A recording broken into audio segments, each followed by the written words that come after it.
Ini sudah cukup ini.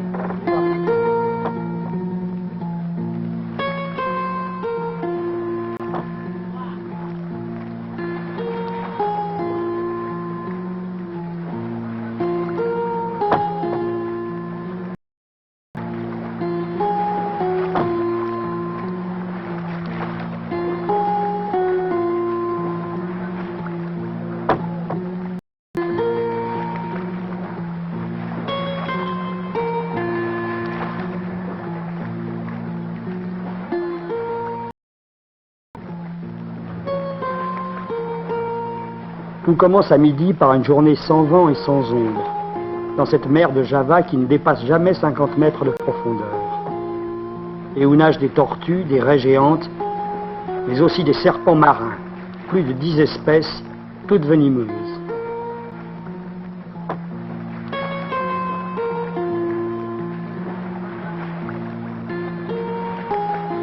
Le temps se dit et c'est bien ainsi. Car ici, le temps n'existe pas.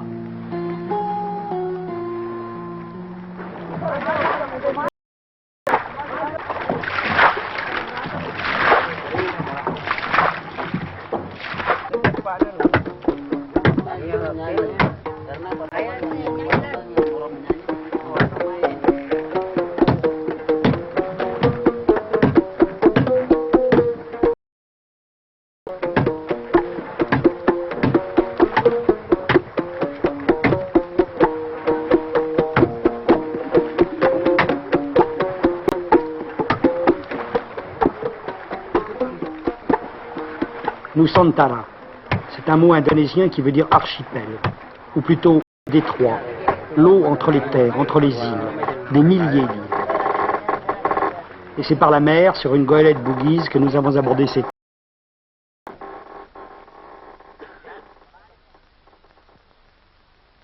Sur une planisphère, l'Indonésie, ce sont des brimborions de terre perdus au bout du monde. Mais vu de plus près, c'est presque 15 000 îles, dont 3 000 seulement sont habitées. 5 000 kilomètres d'ouest à Dakar. 5 îles principales, Sumatra, grande comme la France, Bornéo, plus grande que la France, Java, Celebes et la Nouvelle-Guinée. L'Indonésie, c'est 120 millions d'êtres humains, dont 70 millions 80% de musulmans, mais aussi 8 millions de chrétiens, 3 millions d'hindouistes, 3 millions de Chinois et plusieurs millions d'animistes. Le fond de la population est malais, mais on trouve des apports venus du monde indien, du monde arabe, du monde chinois, du monde mélanésien. 10% de la population est de race noire.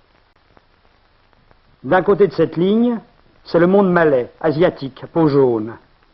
De l'autre, commence le monde mélanésien, à peau.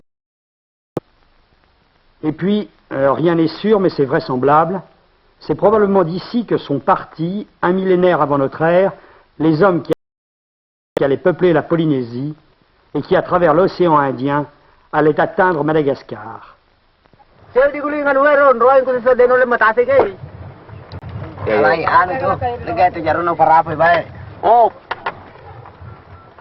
Notre goélette transportait aussi des passagers qui allaient à Central Java.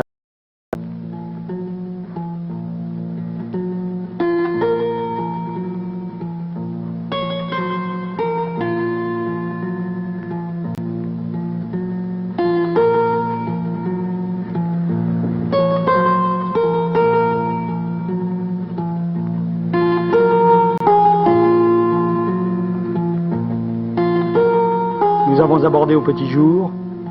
Ces gens se rendaient à une cérémonie à quelques kilomètres. Nous les avons suivis, et pour nous, tout a commencé par une fête.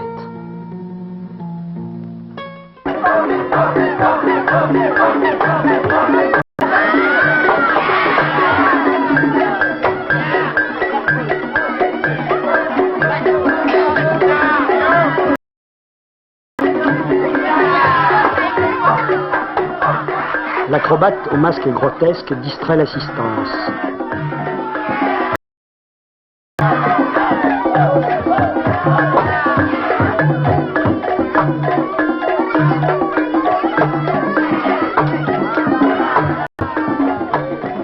Les deux principaux danseurs sont en retard, les voici qui arrivent à bicyclette. Ce sont deux jeunes paysans de la Rizière, âgés d'une quinzaine d'années.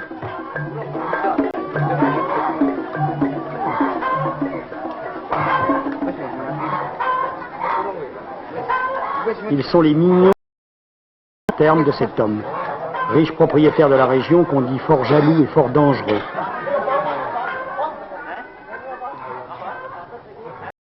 Infini, on va maquiller ces garçons pendant plus d'une heure pour les transformer en danseurs.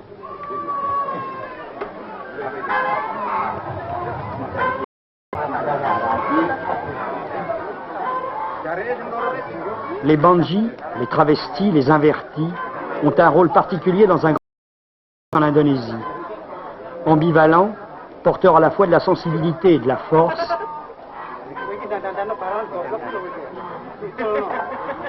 ambivalents, ils le sont d'ailleurs complètement, car leur protecteur pourvoit pour l'instant à leur éducation et à leur entretien. Plus tard, il les établira, les mariera.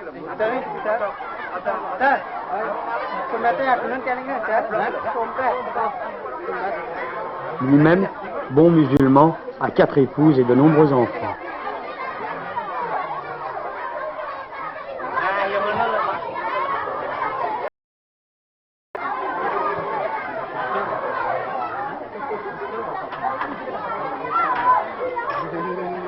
Fête religieuse, le dukun, le chef de la fête, d'un coup de fouet consacre les batiks qui vont habiller les danseurs.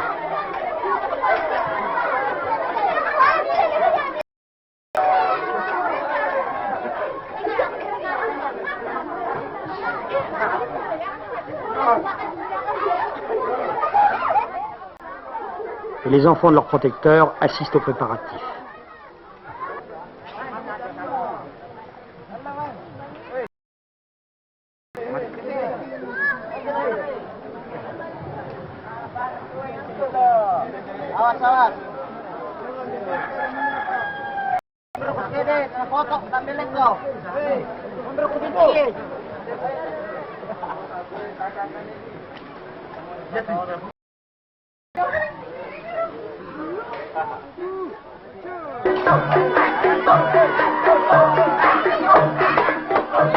La danse commence. Voici le roi de Kadiri, dont la fille a disparu dans la forêt.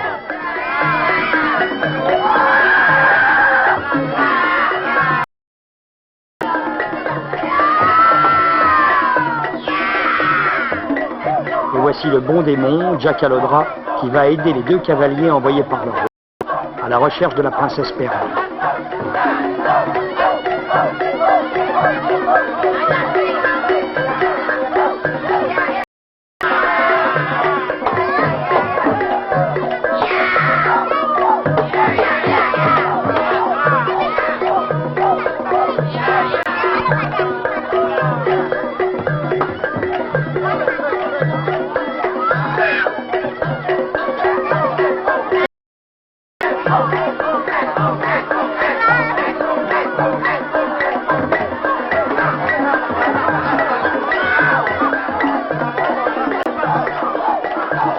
Voici qu'arrive le Singabarong.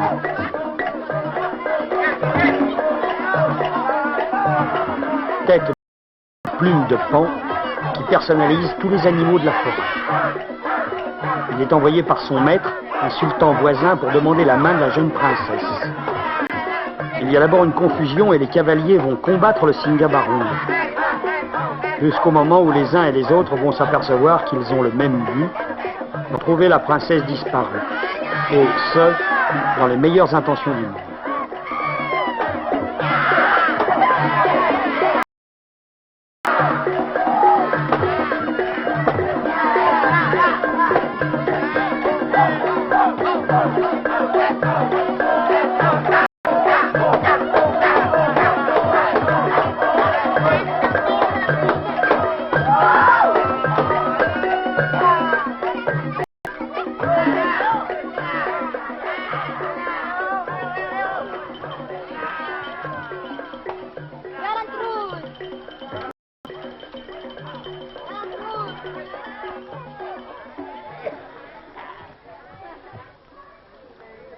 Ce thème est d'origine hindoue ce qui ne l'empêche pas d'être dansé par des musulmans tout près d'une mosquée et d'un cimetière islamique.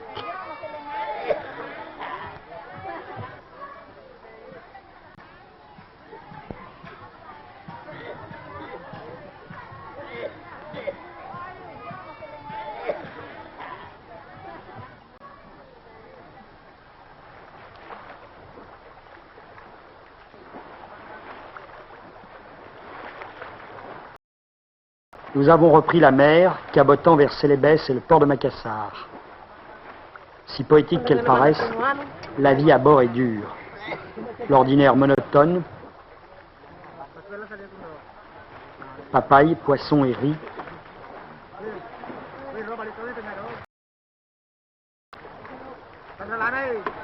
Pas de cambuse, rien qu'un pauvre foyer à bois à l'arrière du bateau.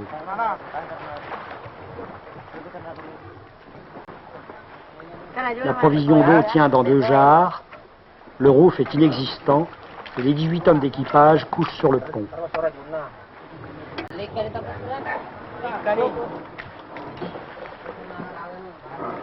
La navigation se fait exclusivement à la voile et ne laisse guère.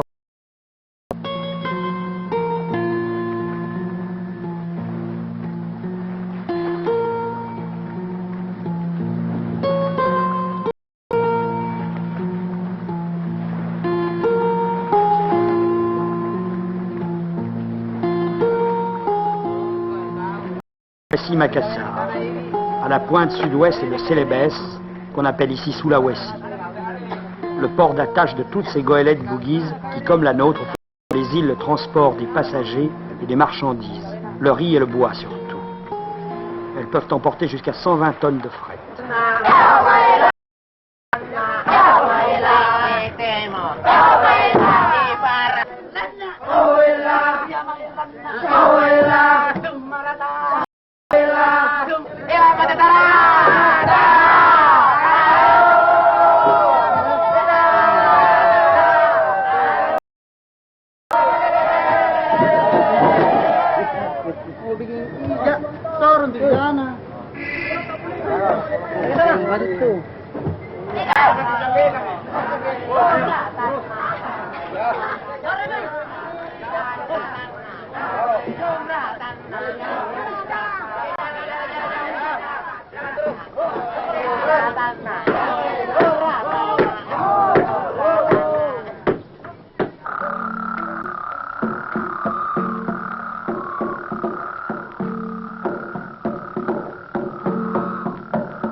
Au centre des Célèbes vivent les hommes de la montagne, les Toraja, cultivateurs, riziculteurs.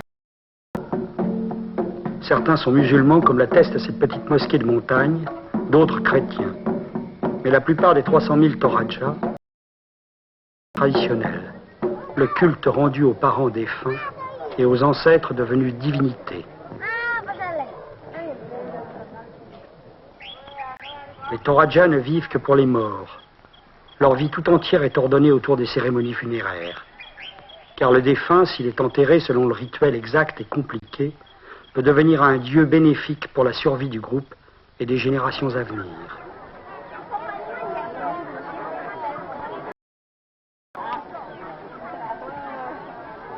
Encore faut-il être né noble et riche pour être susceptible de devenir une divinité. Et auront droit à l'ensemble des rites. La société Toraja ne connaît pas l'égalité.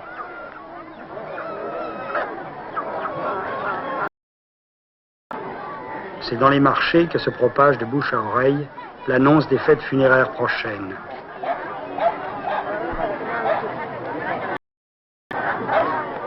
Les porcs, les buffles et même les chiens, qui eux aussi sont vendus au marché, sont des animaux sacrificiels. En fait, ils mangent de viande que venant d'un animal sacrifié à l'occasion d'une fête.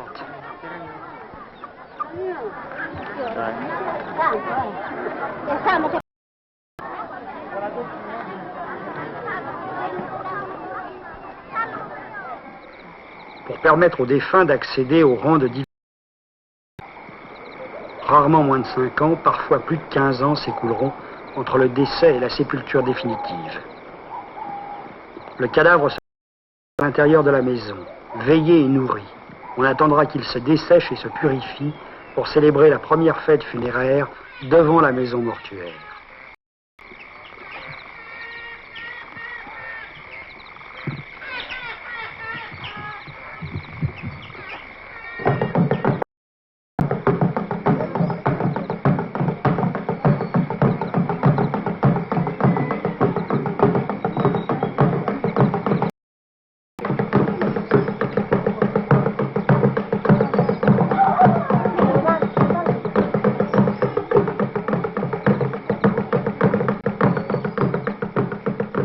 Le buffle est né dans la rizière, et c'est l'ancêtre des Toraja qui l'a sorti de l'eau par la queue et lui a passé un anneau dans le nez. Et c'est sur le dos du buffle que le Toraja s'en va vers le royaume des morts. Le pays Toraja est peut-être le seul endroit du sud-est asiatique où le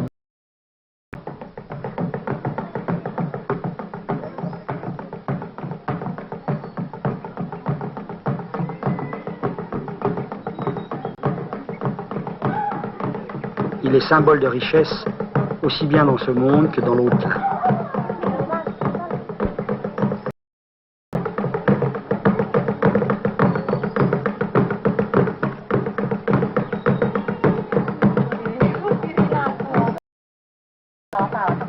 Les toits représentent la forme des pirogues sur lesquelles les ancêtres des Toraja seraient venus du nord. Encastrés les uns dans les autres comme des tuiles romaines, ils ont plus d'1 mètre d'épaisseur.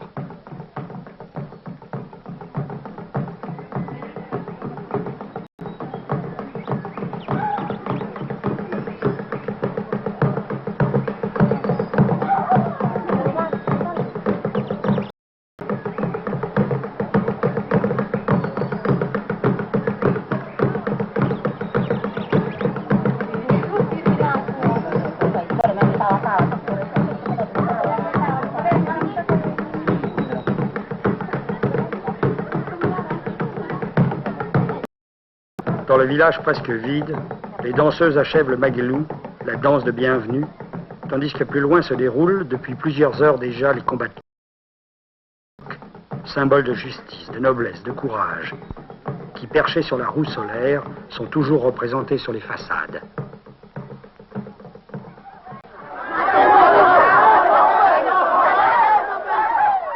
Les coqs sont armés d'un ergot d'acier, les combats durent quelques secondes.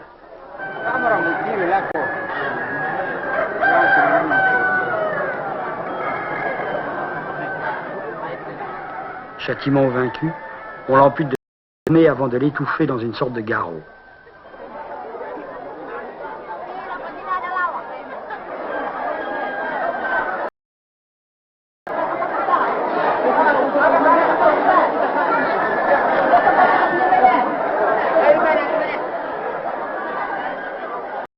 Ne sera engagé que si les animaux témoignent auparavant de leur agressivité.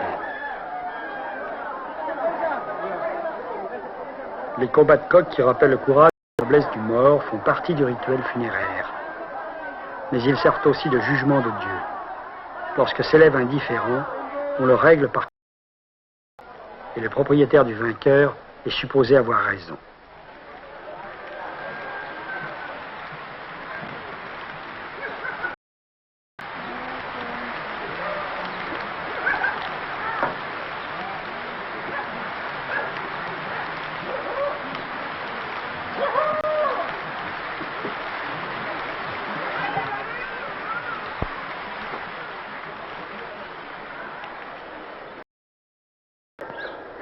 La pluie s'arrêtera aussi vite qu'elle est venue. Et toujours, partout, l'obsession du buffle.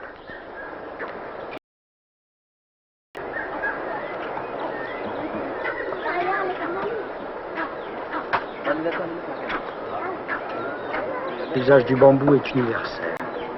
On s'en sert pour transporter le vin de palme, on s'en sert pour cuire la viande à l'étouffer. Et il y a très peu de temps que la vaisselle en émail a remplacé les feuilles de bananier.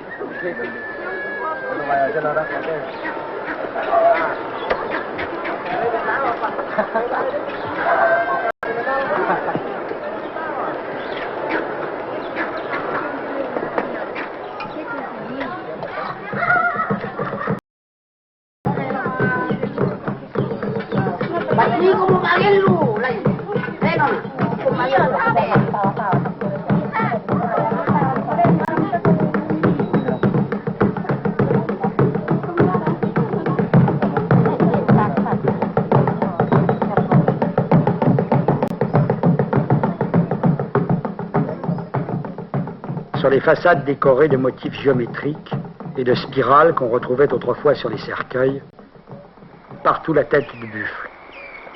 Elle symbolise l'ancêtre défunt, et les cornes trophées rappellent les fêtes funéraires récentes ou anciennes.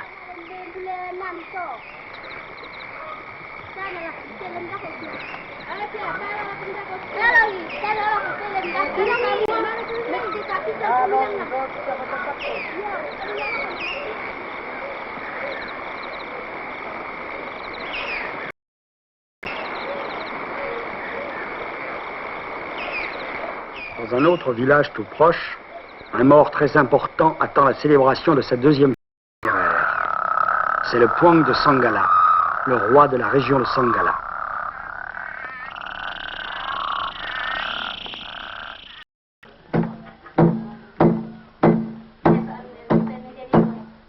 Ici même, il y a 2 ans, s'est déroulée la première cérémonie qui, par le buffle, a officialisé sa mort. Depuis 2 ans, le mort est veillé dans sa maison par sa veuve et par sa belle-sœur.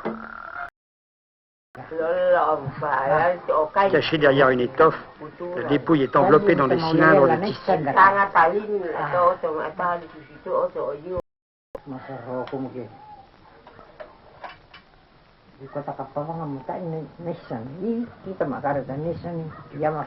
Depuis 2 ans, ces 2 femmes vivent ici, les épaules nues, la tête couverte, sans fumer ni manger de riz. L'air, disent-elles, est ici saturé d'esprit. La belle-sœur, gardienne des interdits, n'a même pas le droit de descendre de la maison, comme le fait la veuve.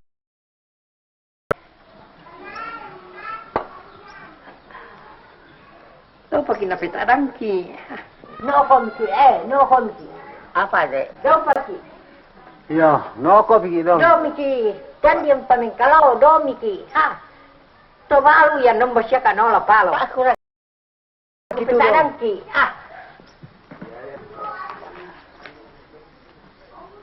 Amalin. Ya.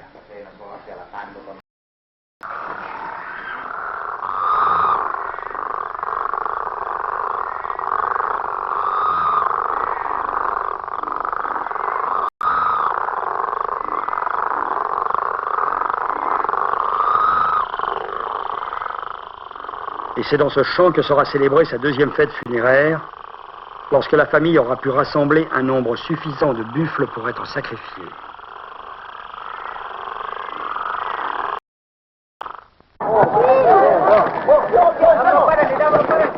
Le sacrifice des buffles, la deuxième cérémonie funéraire, nous l'avons trouvé dans un autre village. Elle était célébrée pour 2 défunts de la même famille.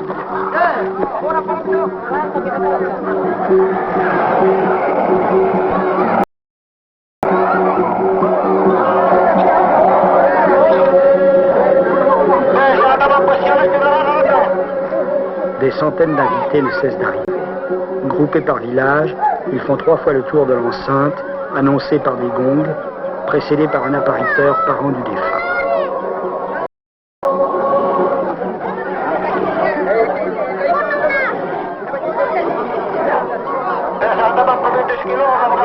Les enfants se précipitent au garrot des bêtes abattues pour recueillir le sang qu'on donnera en offrande aux défunts.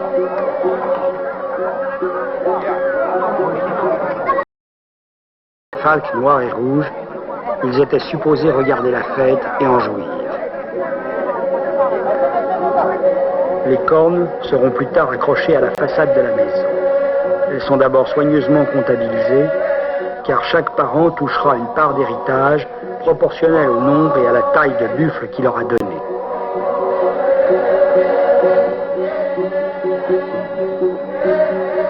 Un groupe de chanteurs psalmodie la litanie, racontant le voyage des 2 défunts dans l'au-delà.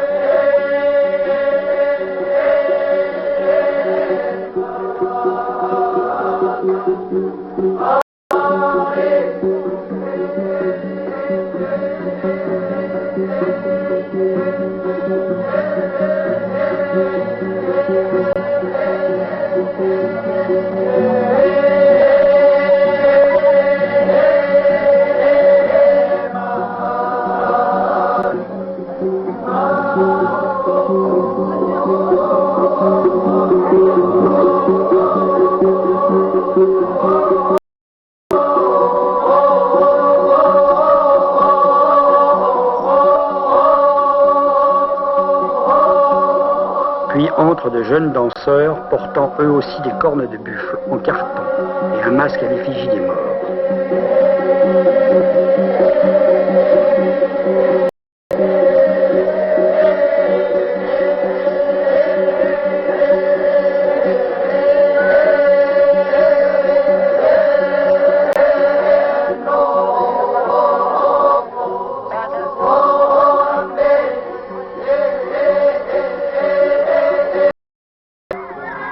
La loi limite maintenant à 25 le nombre de buffles qu'on peut abattre en une seule cérémonie, pour éviter les appauvrissements excessifs.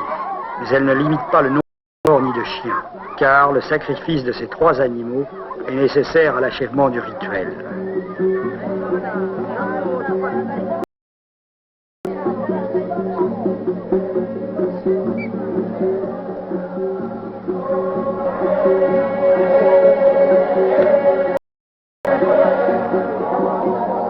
Voici les morts, voici les veuves.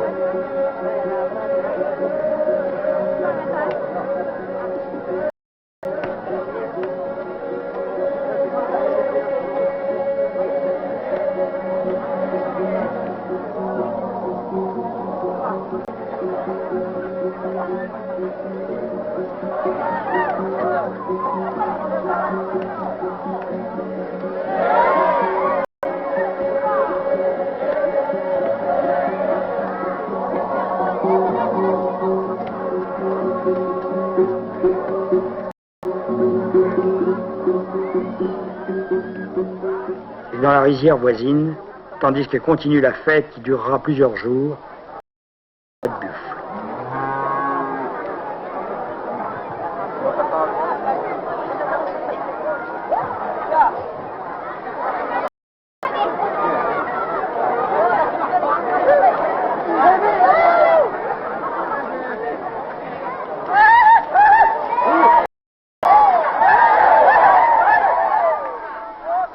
Parfois l'un des animaux est tué, et c'est un sacrifice supplémentaire. Parfois il se sauve dans la foule, alors ce n'est qu'un jeu.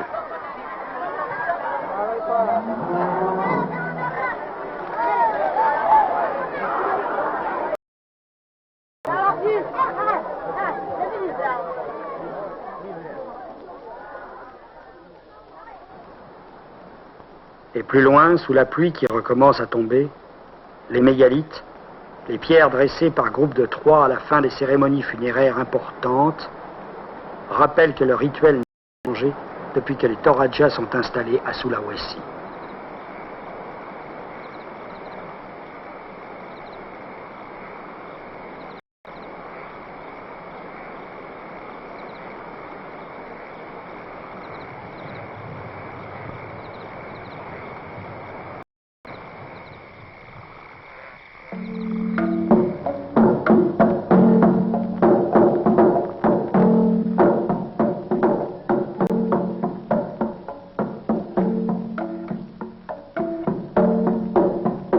Et voici ce que nous appelons la dernière demeure.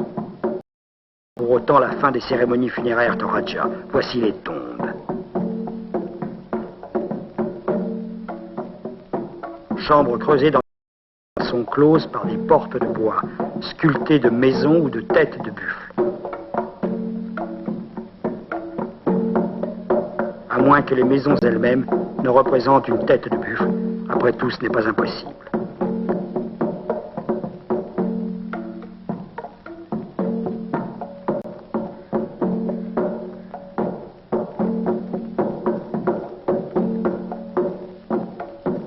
Les morts y sont à la deuxième phase, celle où l'on sacrifie tant de buffles, sur des brancards en forme de maison Toraja. Les morts riches et nobles s'entendent, car Encore une fois, seuls les riches ici-bas seront riches dans l'au-delà et pourront aider les vivants. Ici, dans un village, une équipe de 8 charpentiers spécialisés mettra 1 an pour l'achever. Elle coûtera 30 buffles.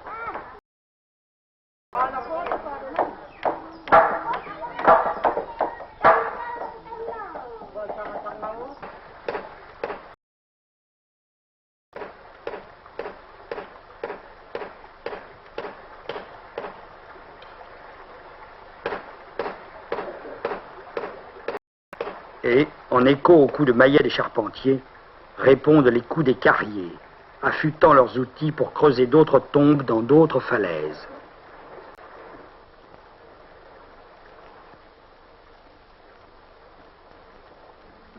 Les nobles qui sont couchés pour toujours derrière ces portes ont été représentés le plus fidèlement possible par des statues grandeur nature. Cela aussi fait partie du rituel.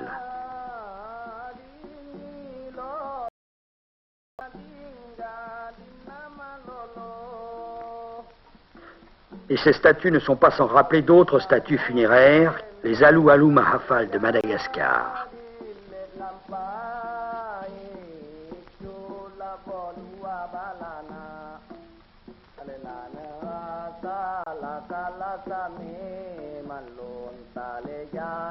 La 4e phase, la dernière du cycle funéraire Toraja, nous l'avons trouvée par hasard.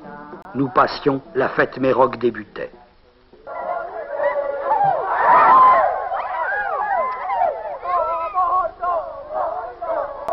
Voici les mâts qu'on apporte. Chacun des tissus qui y sont accrochés sont censés avoir été tissés par un ancêtre, si bien que ces mâts sont, au sens du terme, des arbres généalogiques de la communauté. Cette superposition de tissus témoigne de la succession de tous les ancêtres.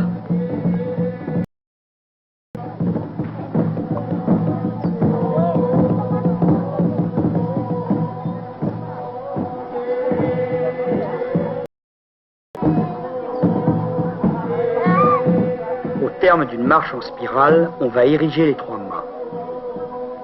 Cette fête a pour but de célébrer l'entrée du mort dans l'univers des dieux et de clore le cycle funéraire définitivement. Mais pour qu'on puisse la célébrer, il n'y a pas eu de décès dans le village depuis 6 mois. Sinon l'atmosphère serait trop saturée d'esprit.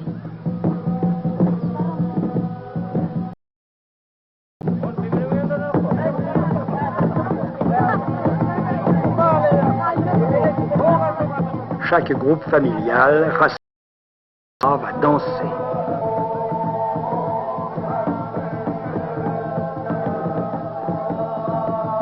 Puis, sous la surveillance de l'officiant, le Tomina, il prépare le repas sacrificiel. Une grosse part pour les dieux, une part plus petite pour les morts.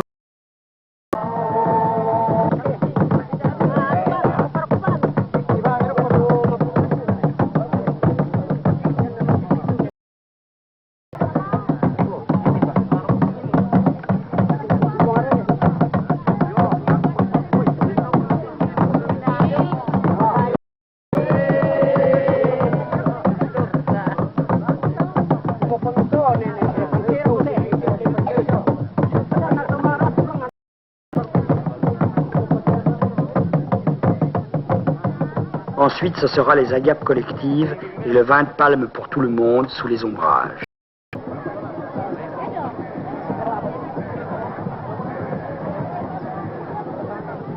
La fête Méroc, qui célèbre le moment où le couchant, pour retourner dans la vie au levant, est une fête de renouveau. Et par conséquent, elle est aussi une fête agraire de fertilité et un rite pour conjurer la maladie, la pauvreté et retrouver la santé et la richesse. Si bien que, lors des danses qui vont reprendre de plus belle après le repas, on verra fleurir les modernes billets de banque dans les cheveux des danseuses pour rappeler la prospérité.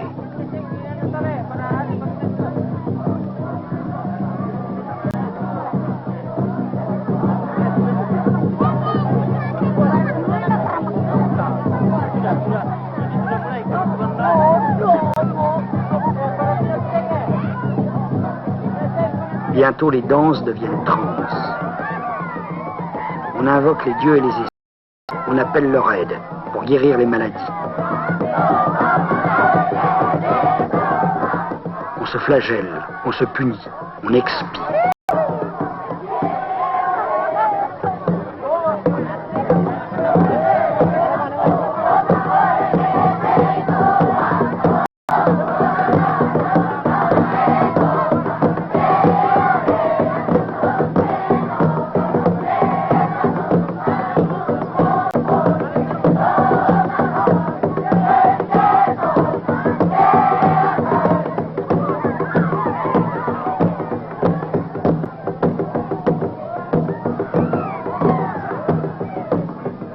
Rite de fertilité, cette femme stérile cherche à se rendre féconde.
À la verticale des rivages chinois, Macassar a été très tôt, probablement dès les premiers siècles de notre ère, visité par les jonques célestes.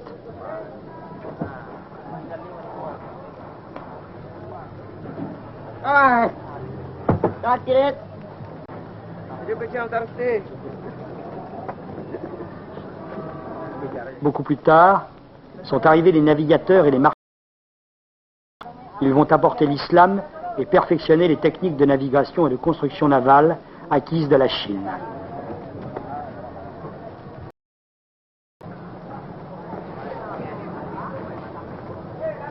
Les Bugis vont devenir la bourgeoisie maritime dans cette partie de l'archipel. Les dockers et matelots sont parfois d'origine malaise ou métissés de chinois. Les armateurs, le capitaine, son second, le bosco, sont tous de race Bugis. Bugis est musulman fervent.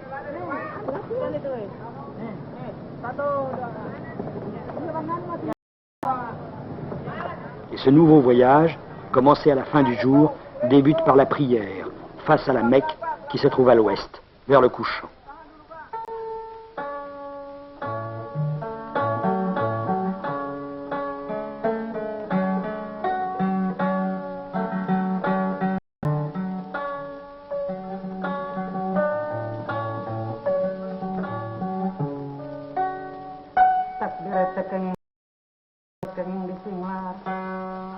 Papasten Gusti yang manon isuning derajat awas teteh derajat awas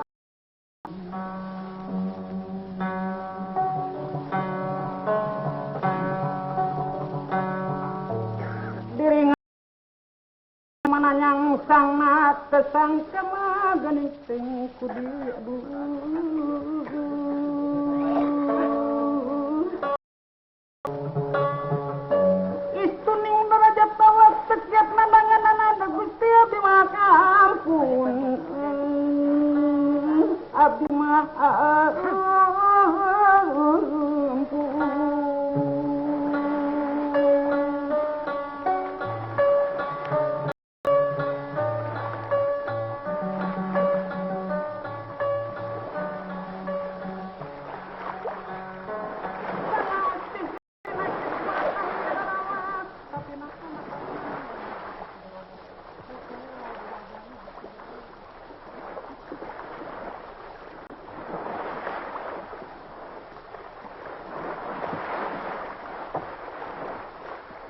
La nuit, on navigue aux étoiles.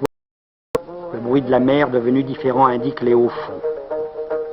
Lorsque les abords sont trop dangereux, on reste à la cape et les marins chantent des chansons en s'accompagnant de chapis.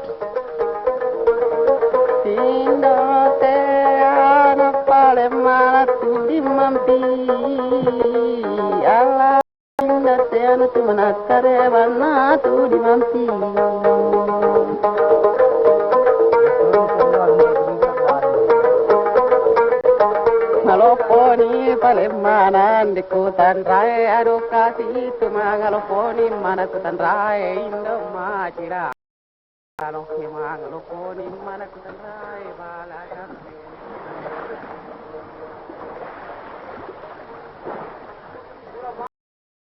Navigateurs et commerçants, les Bouguises ont aussi le monopole des chantiers navals. Goélette, dont le château arrière est semblable à celui construite en bois de teck, assemblée sans un clou ni un morceau de fer, et toutes les pièces de bois sont tirées à la main.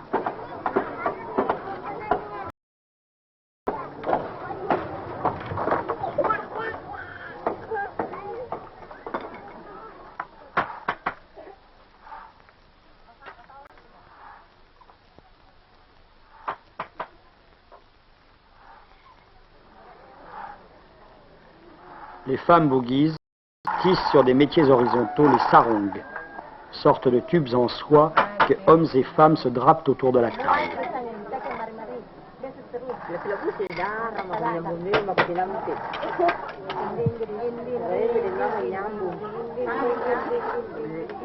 L'élevage des bouguises.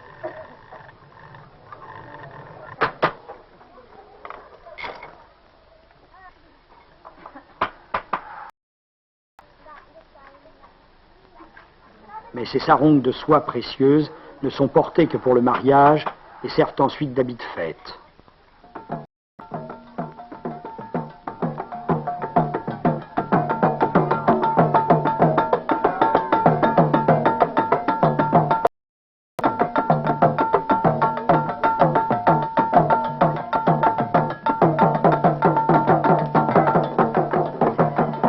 Le jeu de gars, compétition d'adresse qui ne se joue qu'entre hommes, avec une balle d'osier tressée très légère, s'est répandue sur tous les rivages du sud-est asiatique, les créateurs bouguises eux-mêmes.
Puis ce fut une constellation d'îlots, méditerranées indonésiennes, et où parfois nous abordions.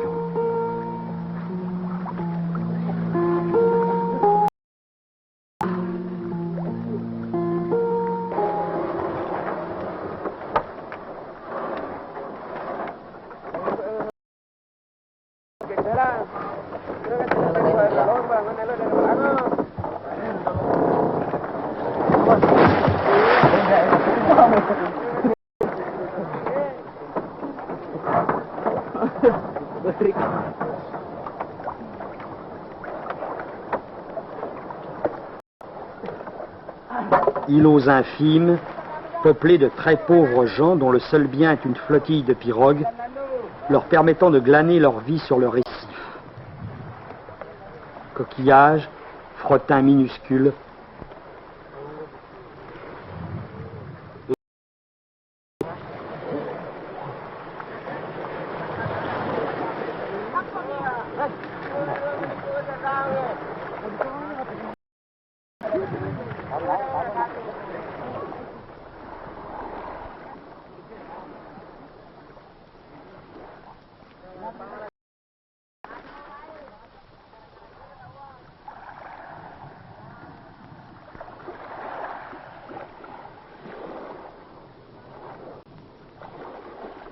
ce sont vraiment les îles de Robinson.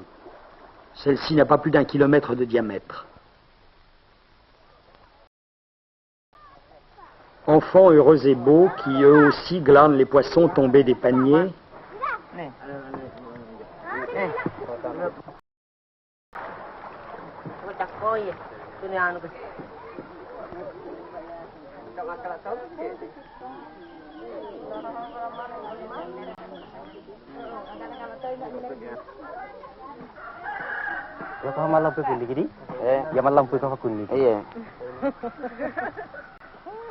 Trois ou quatre familles vivent ici, dans quelques cases hâtivement construites, les bohémiens de la mer. Des côtes birmanes, des Moluques jusqu'aux Comores et à Madagascar, on retrouve des bohémiens de la mer, semi-nomades poussant leur vie et leurs pirogues d'îles en îles, récif en récif.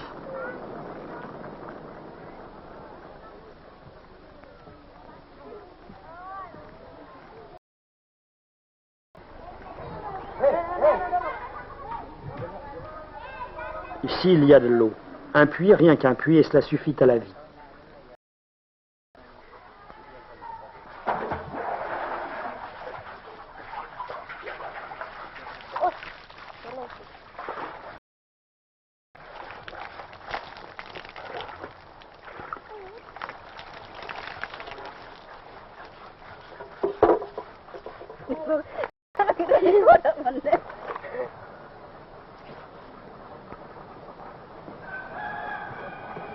Leur terre est étroite, mais la mer est infinie, et c'est la mer qui est leur domaine.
Le temps pour le capitaine de se une dernière beauté, comme à chaque fois qu'il touchait à une nouvelle terre, et nous nous sommes aperçus que nous étions sortis des Méditerranées indonésiennes pour déboucher de houle du Grand Pacifique, sur le vent, sur le large que sillonnent les cargos japonais.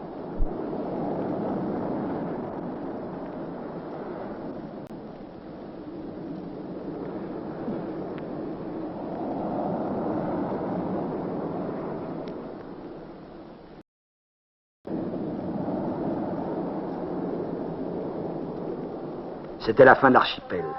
Nous avions franchi la ligne Wallace, pénétré dans ce monde plus tout à fait malais et déjà mélanésien. Les pirogues ont changé de forme et les cases aussi.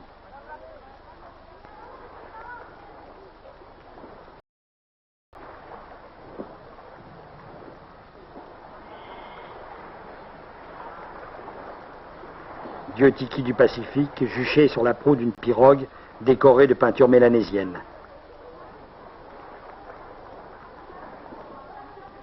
Les peaux sont noires, les cheveux crépus. On a perdu la réserve asiatique, on tire la langue aux visiteurs en rigolant. On retrouve le goût des couvre-chefs bizarres. Et puis, cette tristesse qui est malheureusement celle de beaucoup d'îles d'Océanie, métissage, pauvreté de bidonville.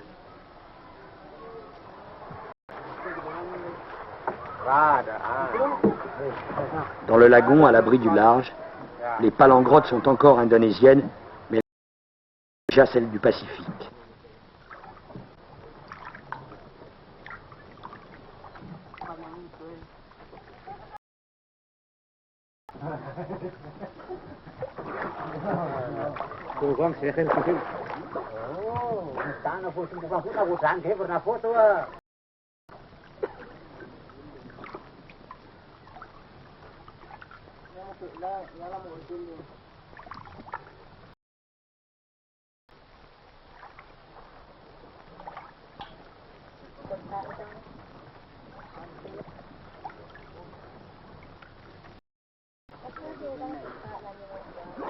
Visage mélanésien, visage malais, visage de l'océan Indien.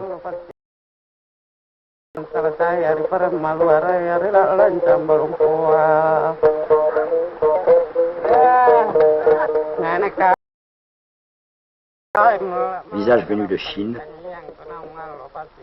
4 visages d'une entité multiple et qui s'appelle l'Indonésie.